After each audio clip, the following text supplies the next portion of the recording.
Sobat Viral Kristen, postingan Maria Shandi, seorang penyanyi rohani membahas tentang red flags di lagu rohani, sempat ramai dan memicu pro dan kontra.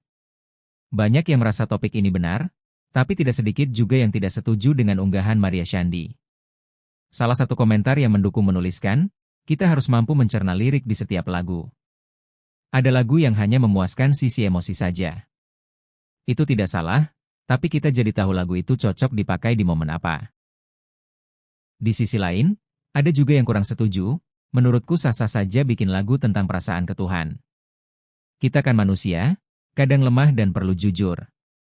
Yang penting mungkin dibedakan, mana untuk ibadah dan mana untuk doa pribadi. Lalu, sebenarnya ada gak sih lagu-lagu rohani yang gak sesuai firman Tuhan atau red flag? Supaya lebih jelas, berikut beberapa poin yang bisa membantu kita memahami isu ini, tapi sebelumnya jangan lupa untuk subscribe channel Viral Kristen ini agar kamu terus mendapatkan berita viral soal dunia kekristenan. 1. Tidak semua lagu rohani otomatis sesuai firman. Pendapat Maria Shandi menyoroti bahwa lagu rohani yang menyebut nama Yesus belum tentu menyampaikan kebenaran tentang Tuhan. Ini jadi pengingat bahwa lagu rohani bukan sekadar enak didengar, tapi juga membentuk cara kita memahami Tuhan. Kalau liriknya kurang tepat, tentu bisa memengaruhi iman pendengarnya. 2. Terlalu fokus ke diri sendiri, bukan Tuhan. Menurut Maria Shandi, salah satu ciri lagu rohani red flag adalah ketika liriknya terlalu berpusat pada diri sendiri. Misalnya, terlalu fokus membahas luka, kesedihan, atau pergumulan tanpa mengarahkan kembali kepada Tuhan. Padahal, lagu rohani seharusnya menolong kita melihat siapa Tuhan kasih-Nya, kuasanya, dan kebesarannya.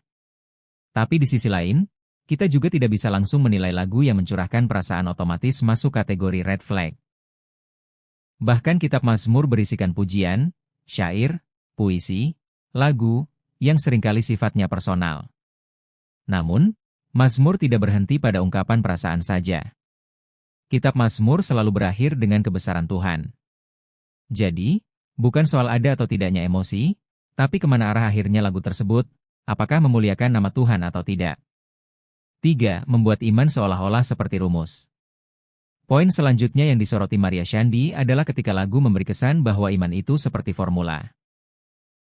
Misalnya, kalau kita percaya, berdoa, atau menyanyi, maka semua pasti terjadi sesuai keinginan kita. Padahal iman seharusnya tidak mengatur Tuhan, tapi percaya pada kedaulatannya. Tuhan setia bukan karena kita melakukan sesuatu dengan benar, tapi karena Tuhan adalah kasih itu sendiri. Lagu rohani seharusnya menegaskan hal ini, bukan menyederhanakannya menjadi rumus. 4. Pengalaman pribadi dijadikan standar. Maria Shandi menuliskan, kesaksian itu bagus dan jadi bagian penting dari iman bagi orang percaya.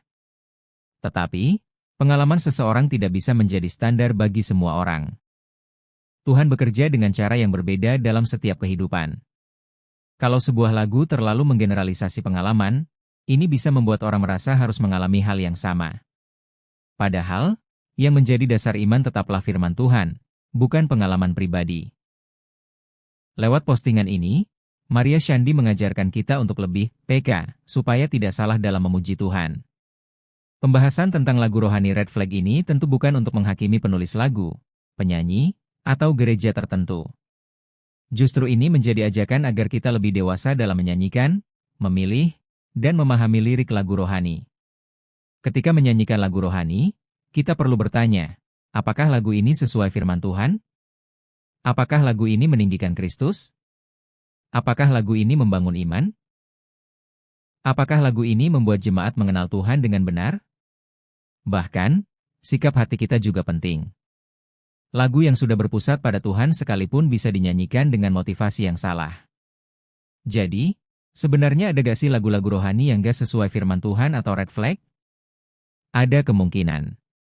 Karena itu, gereja, pemimpin pujian, musisi rohani, dan jemaat perlu sama-sama belajar peka.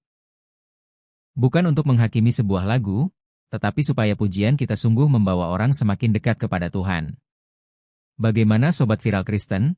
Setujukah kami dengan pendapat penyanyi rohani Maria Shandi? Share pendapatmu di kolom komentar ya.